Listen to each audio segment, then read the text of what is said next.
Hello and welcome to the Aid Station. I'm Chris Robb, and today I'm excited to be heading to Amsterdam in the Netherlands, where we meet Camiel Slaats, the CEO of MYLAPS. Hi Camiel, great to see you again. Thank you, Rob. It's the time that the last time we met where we were running together in the morning run in Prague, I think. That's right, it was. I was huffing and puffing alongside you, and you were loping along. But it was wonderful at the IAAF, no, the European Running Business Conference was fantastic. Yeah. Lots has changed in the world since then, and we'll certainly get to talk about that. But I'd love to start by just giving the viewers a little bit of background on your journey, please. I will.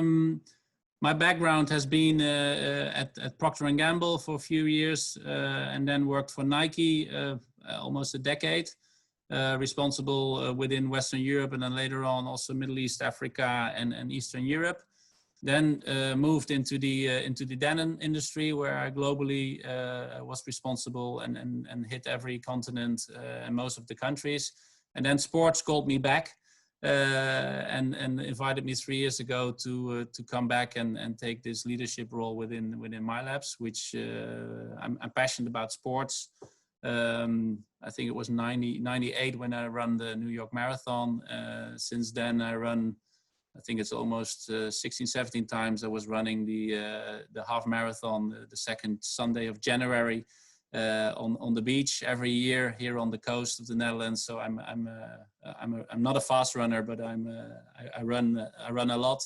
Due to COVID-19, I'm also cycling nowadays. And next to that, I love all kinds of sports. So I play tennis, padel, football. So every day or every 2 days, I'm hitting either a racket or I'm jumping on the bike or I take on my running shoes.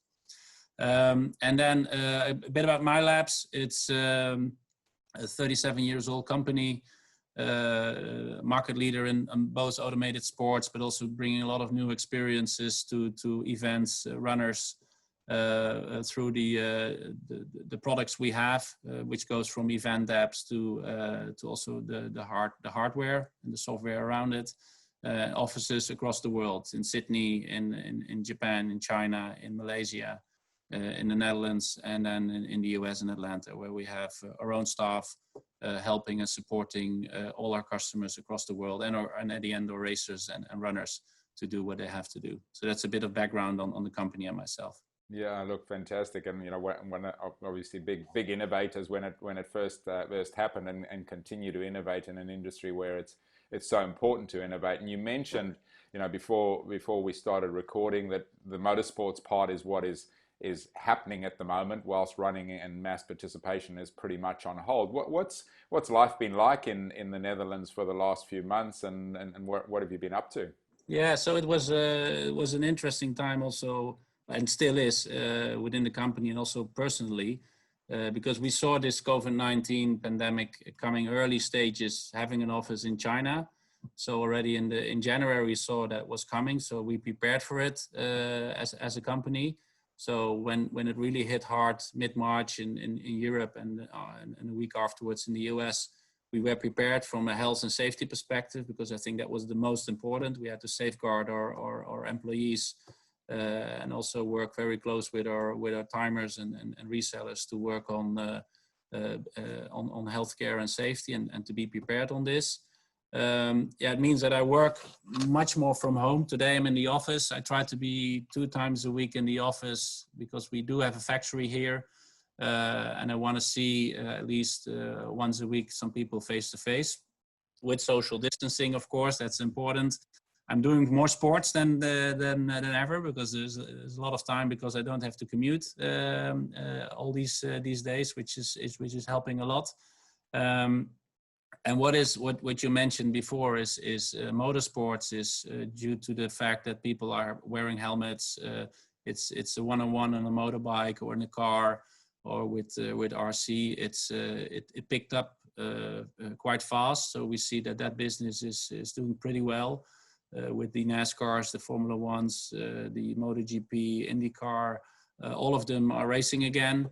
which is helping our business a lot. And next to it, a lot of people are jumping on in their cars and on their motorbikes to go out and train and to do some races again. It's not at a normal level yet, but it's helping the company a lot.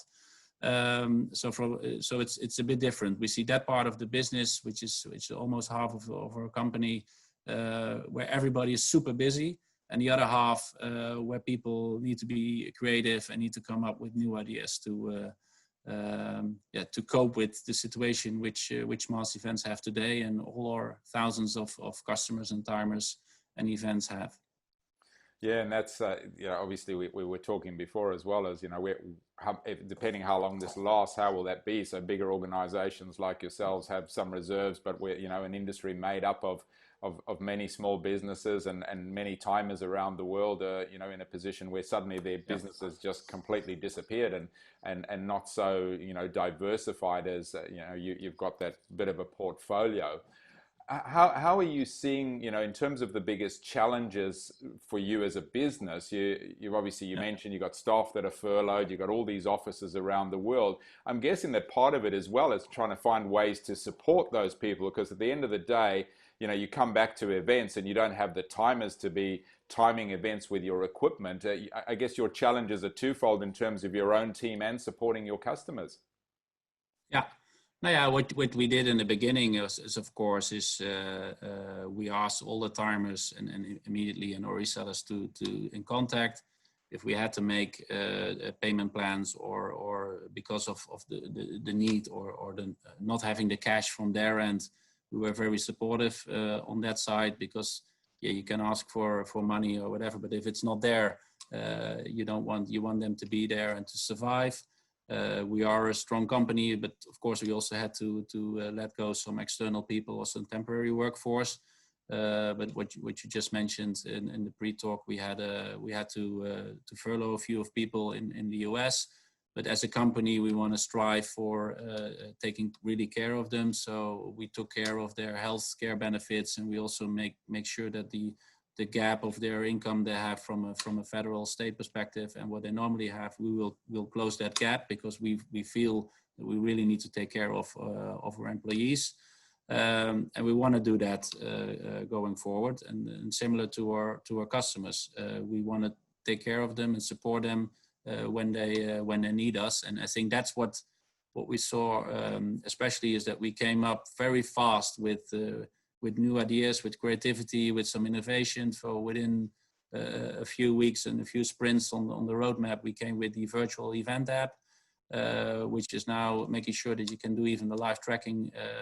If you go into your own park or your wood, you can run the race. So it's a combination where, if everything comes back to normal races again, events can choose. People can run the race, but also run from home if they want to. For now, they can run in their own space, which I think is something which our software and product management team came up with fast, talking to a lot of partners and came up with. And that's the good thing of being in a company like ours. We have a big product and innovation team, and they continue.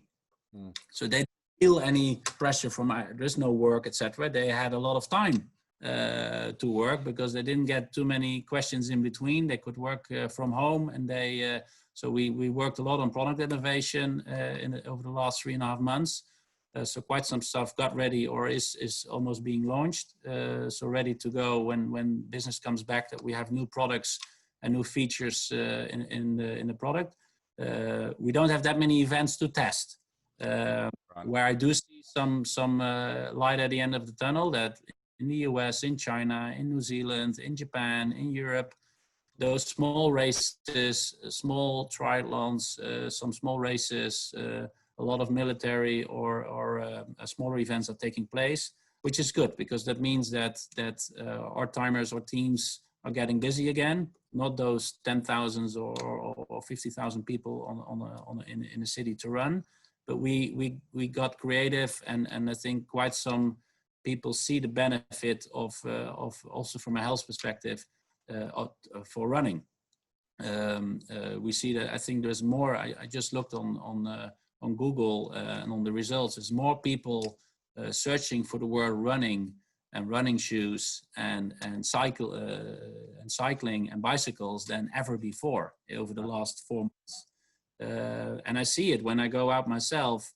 I've never seen that many people running or cycling or walking as in the rest of my life. It's so I think that's a good sign that when things get back to the normal with social distancing, our business will explode.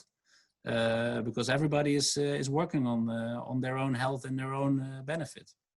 And then back on the so what are we doing more, especially for resellers and timers, is the fact that we put out a lot of webinars. Every week we're having webinars, and the attendance rate in the US, in Europe, in Asia, China, Australia, and Japan has been incredibly high. We had more than 2,000 individual participants over the last webinars, which is showing there is time, there is interest, people want to learn. Now it's time to also focus on getting more experience and getting more basic knowledge on stuff. That's fantastic, and yeah, certainly that's what we're hearing all over the world. Yeah. Is this massive growth in it. Do you think, if you were looking in the crystal ball, are we going to get back to the massive events that we've had, or do you think it's going to be more boutique, smaller events? You think there'll be this kind of residual of people saying, okay, you've already spoken about the small events starting to come back. Do you think there'll be a market for more of those, or are you confident that fairly soon we'll be within a year or so we'll be back to the big normal city marathons and big triathlons and those sorts of things? Which is we see now, and which will, I think, go further, is that trial runs and these smaller runs, they will easily pick up as we see today, and that will go further. So there is absolutely a market for it, but mass events, so an Hong Kong marathon or Boston or all the Chicagos, the Tokyos, people want to have that experience. People want to have that goal. Yeah. It's great to do that virtually, and it's great to do that to do those 26 miles in your own park. But it's much better experience to do that with some friends in the city and to have that experience. So I think a lot will depend on and when vaccination will be around. Also from a PR point of view or a claim point of view, which is very unfortunate because we know that running and cycling and swimming is very good for the health and it's outside. So there's a lot of positive benefits on it, but I think there are still some people which don't dare to take the risk. And the more of those smaller events will come, I think there is less reluctancy of doing those bigger events. Yeah. And we see that some countries like New Zealand, Iceland, some other countries are, because they're islands, they are already releasing more and less afraid of doing so. So I think in those countries it will go first, which is going to help the rest of the world and the industry. Fantastic. Yeah, look, totally agree. In fact, I'm hosting a webinar tonight with exactly that. A couple of case studies. We've got Athens on there as well. Showing us, if we can, the more case studies we can get, the more opportunity that we have to move forward. I always like to talk about on that, Rob. So we had two cases. One in beginning of March, we had in The Hague a big race of more than 20,000 people, and there was in Bath in the US or in the UK a big race in the midst of COVID-19, and in both those cities, nothing. There was not a spike, zero. Yeah. It shows that it shows that there is hardly any risk, but it's also daring to take the risk. And if you are a mayor or a governor or you need to be bold to do this. Yeah.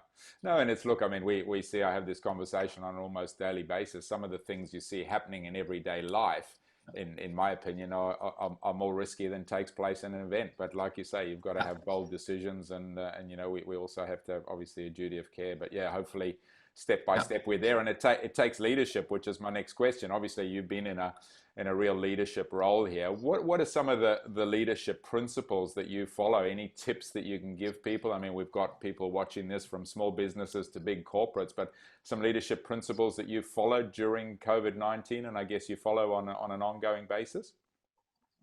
Yeah, the first is to take care of your employees and from a health and safety perspective, because we we were fortunate in the beginning not to have any COVID case, but we did also amongst our employees have some cases. So to immediately take care of this, everything would go aside to have the health and security and safety of our staff in all continents, in every office, and very clear communication.